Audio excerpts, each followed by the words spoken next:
Magandang araw sa inyo lahat. Ngayon pag-usapan naman natin ang Republic Act 8505 o mas kilala bilang an Act Providing Assistance and Protective for Rape Victims. Siya na ipasa sa Senado at House Representative noong February 4 hanggang February 5, 1998. Ayon sa Association Chameleon at sa World Population Review, tumatayang sa 7 milyong mga kabataan ang nakakaranas ng sexual abuse taon-taon dito sa Pilipinas. Nasa 70% ng mga kabataan na ito ay nasa edad 10 hanggang 18 taong gulang at 20% naman ng mga ito ay nasa 6 na taong pababa. 78% ng mga biktima ng panggagahasa ay mga kababaihan. Nakasanayan na umano ng mga biktima ang manatiling tahimik sa kadahilan ng kahihiyan umano ito sa reputasyon ng kanilang pamilya. Ang ganitong karahasan ay kadalasan na ginagawa ng mga taong pinagkatiwalaan ng mga biktima. Kaya pagkatapos na ipasa ang anti-rape law, nagpasa ng batas ang Kongreso na naglalayo naman na mabigyan ng anumang tulong ang mga biktima ng karahasan. Ang Rape Victim Assistance and Protection Act ay nagsasaad na ang isang estado ay may responsibilidad na ibigay ang kanyang anumang tulong at proteksyon para sa mga biktima ng rape. Dapat makapagtulungan sa iba't ibang organisasyon, agencies at non-government organization para sa mga pagbuo ng pagtulong, lalo sa mga center sa lungsod at probinsya para maprotektahan ang mga biktima at tulong sila sa kanilang pinagdadaanan. Okay, so ako po pala si Police Major Janine Acosta Udal, ang head po ng Women and Children's Protection Desk for this Bulacan Police Provincial Office. Ako rin po ang nag-handle ng mga cases pertaining to women and children. So sa lahat po ng mga nakikinig or nanonood, okay lang po na mag-report tayo sa aming tanggapan anytime po of the day. Doon sa Republic Act 8505, so doon sa mga nagiging biktima ng rape, Yes po. particularly rape incident, so ang ginagawa po natin dyan, meron pong mga assistance na binibigay ang ating local government. So pwede po natin i-refer sila doon para po mabigyan po sila ng assistance, financial assistance, and then even psychological assistance pertaining, for example, yung ating mga biktima na nagiging psychologically abused na rin. Siyempre, pagka ikaw ay rape victim, medyo yung trauma, hindi mo agad-agad yung mawawala. So, nagbibigay din po ng assistance ang ating local government. At the same time po, with regards po sa financial assistance, so, i-refer po natin sa mga social worker natin under the PSWDO para po bigyan sila ng assistance kung ano po yung maging panimula nila. Siyempre po, pagka ganyan, mga kailangan po yan ng kahit papano kung mga panggamot or pangailangan pinansyal. So, yun po yung mga binibigay ng ating gobyerno.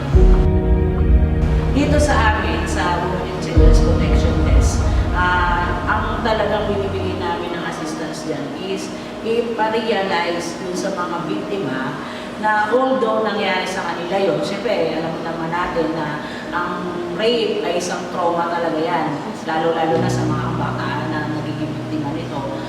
Dapat talaga na hindi sila matakot na harapin yung nangyari sa kanila.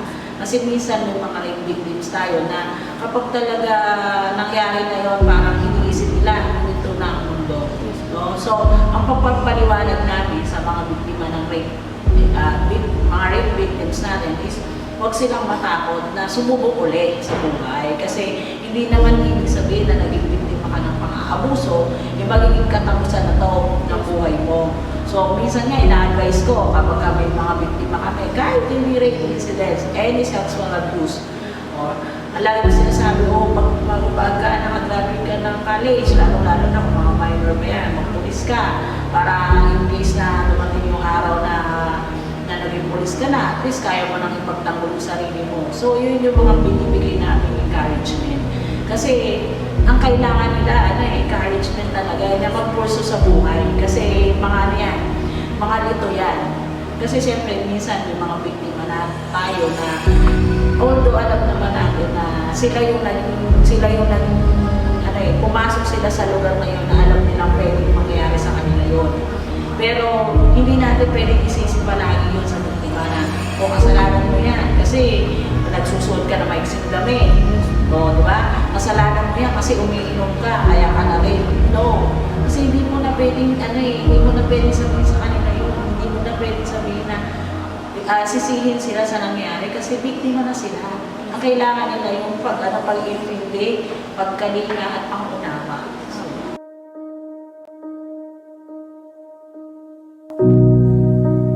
Masayang makita na may taong nagbibigay ligaya at pagmamahal sa iyong ina. Ngunit paano kung ang taong ito ang siyang nagbibigay naman ng takot at bangungot sa iyo? Yan ang kalbaryong nangyari sa isang 15 taong gulang na si Angela. Hindi nito tunay na pangalan.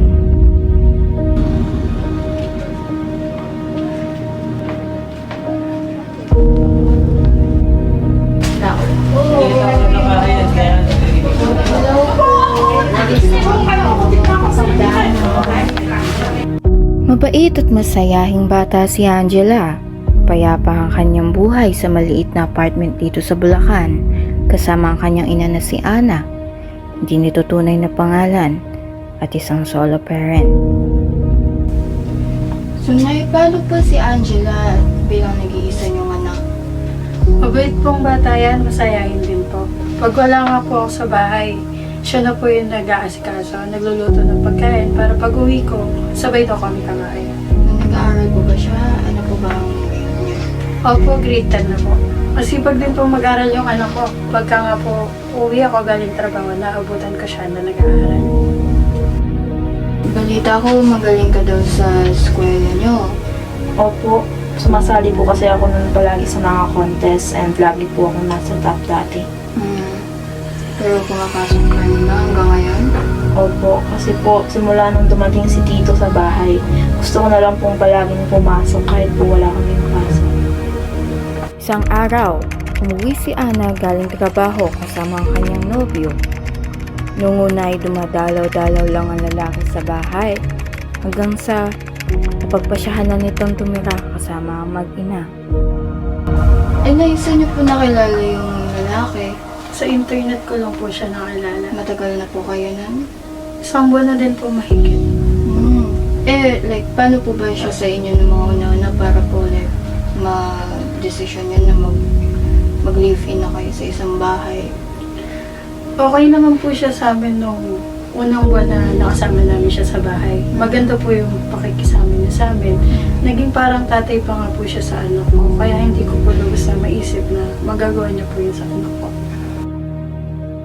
So ngayong araw, pagdesisyonan ng aming team na hindi nakausapin yung bata patungkol sa kung ano yung nangyari. And kasi alam naman nating lahat kung gaano kahirap isalaysay yung mga dramatic event na nangyari sa ating buhay, sa kanilang buhay. Kaya naman, babasahin ko na lang yung kanyang sinumpaang salaysay na kanilang napag-usapan doon sa barangay. Nagsimula ito nang unti-unting lumapit sa akin ang aking stepdad habang ako ay nanonood sa sala at tumabi ito sa akin. Palagi kaming magkasama sa hapon kung wala akong ginagawa sa akad. Siya yung natitira sa bahay dahil si mama nagtatrabaho para sa amin.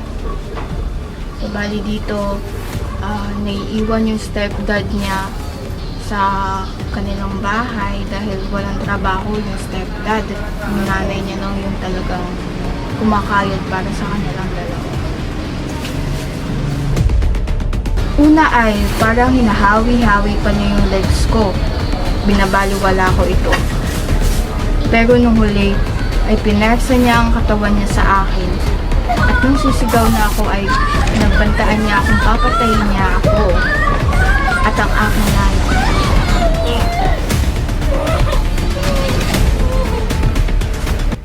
Sabi, pinagbantaan niya pa yung mag-ina para lang hindi magsumbong si Angela o yung bata.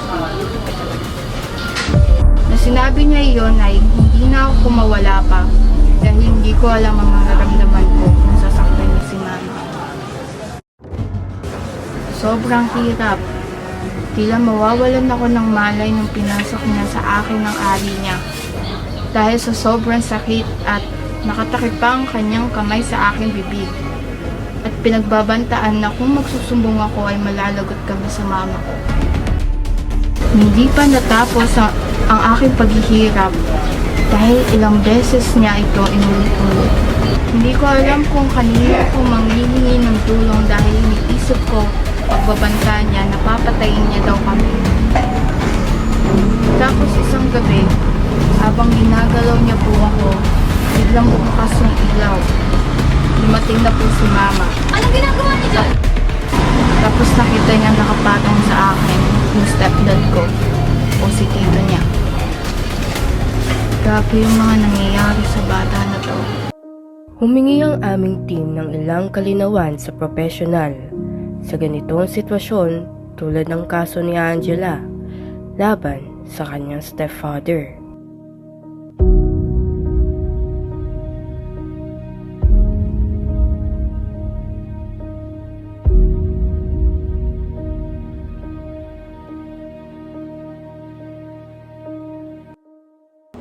Sa rape kasi, non-bailable yun. Sabihin walang piyasa. No? But, may mga times kasi na pagka mapansin mo sa court, minsan naglalabas sila ng ng piyasa, pero talagang malaki. Siguro dahil nakikita na medyo magaan lang ang way ng pag-commit ng rape. Pero sa initial, na talaga ng penalty ng rape is no bail po yan. Habang buhay ng pagkabilang po.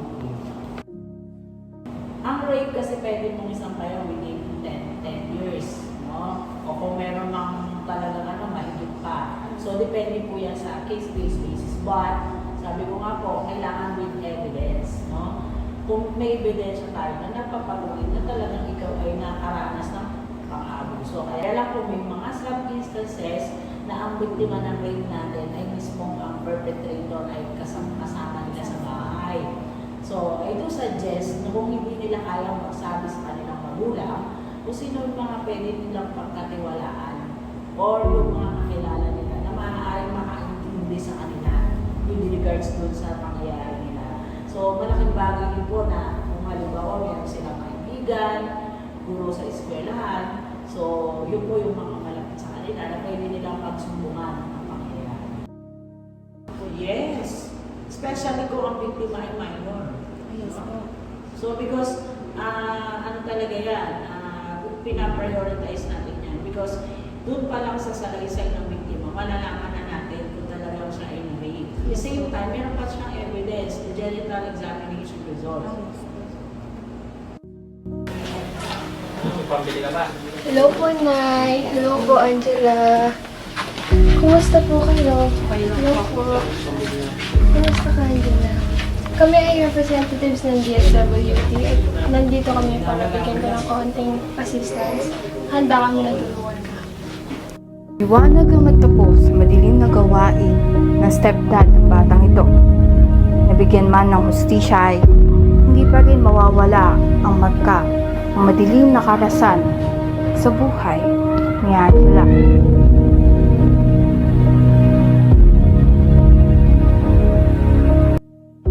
Ang RA 8505 ay nagpapaalala na ang lipunan ay may pananagutan sa pagbibigay lakas at katarungan sa mga biktima ng panggagahasa.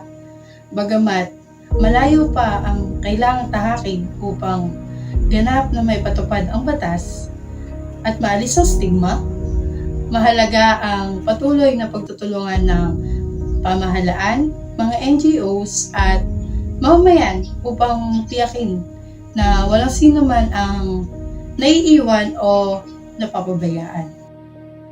Ang masasabi ko sa Rape Victim Assistance and Protective Act ay isa to sa pinakamalaking hakbang para maprotektahan ang kahit sino man sa panggagahasa at panghahalay.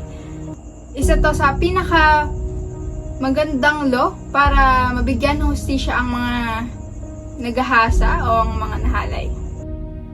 Sa aking opinion, ang Rape Victim Assistance and Protection Act of 1998 ay isang makabuluhang batas na naglalayong tugunan ng pisikal, emosyonal at legal na pangangailangan ng mga biktima ng panggagahasa.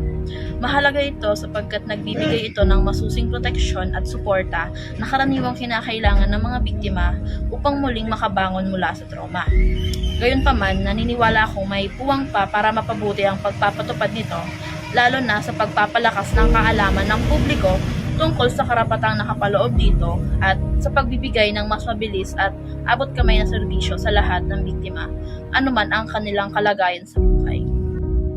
Mga kababayan po namin, lalo na po sa lahat po ng mga kabataan, kung kayo matakot na mag-report, kung kayo po ay naging biktima ng anumang uri ng mga abuso, no? Sexual abuse or psychological abuse and even physical abuse, huwag po kayo matakot na magsumbong sa PNP, no? Kasi hindi po kami kalaban. Kaya po, di ba, pagka madalas na po kami nag-a-appear sa mga events sa mga schools, para po ipa-realize sa mga kabataan na ang PNP po ay di dapat katakutan. Kami po ay kakampi, no? Kasi kung ang magiging pamantayan po ng mga kababayan natin na kapag nakakita po sila ng pulis, matatakot po sila na bakit sabi, paano po natin pag-resolve yung mga problema na gano'n. So, ang Women and Children's Protection Desk po ay welcome po sa mga anumang uri ng mga abuso. Tanda po natin na ang rape po ay hindi lamang po sa mga kababaihan. Maaari po ang mga kalalakihan ay maging biktima rin po ng rape. Hindi biro ang laban, lalo na kung ang kalaban ay ang nakaraan. Ramdam ko ang hirap na sa panahon ngayon, kahit sa sarili mong tahanan ay hindi ka ligtas.